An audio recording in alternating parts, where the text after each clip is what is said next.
Bernadette, the one that you give specifically for Lovely, she got Nanay bought it.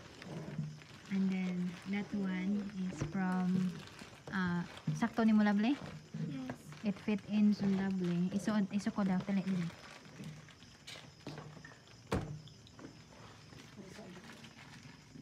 So she can use that in school. In our PE time.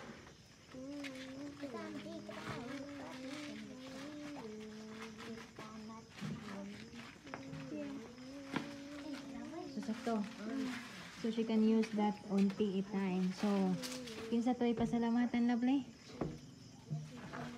Liza. Okay. Thank you for this shoes, Mom Liza. Thank you so much. Yeah, so Lovely's grown so much now, you know, so she's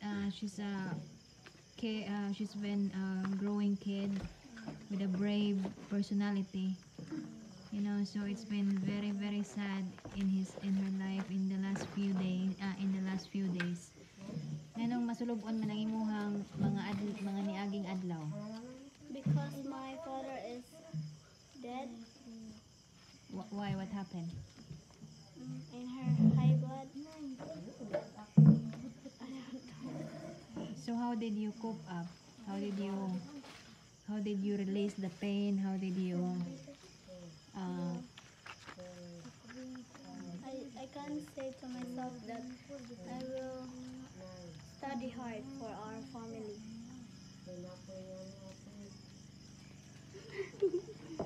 yeah, so in a very young age she's already experienced a lot of heartaches and pain, but you know it's life goes on and she's gonna use that to motivate to look forward for a better future for her siblings.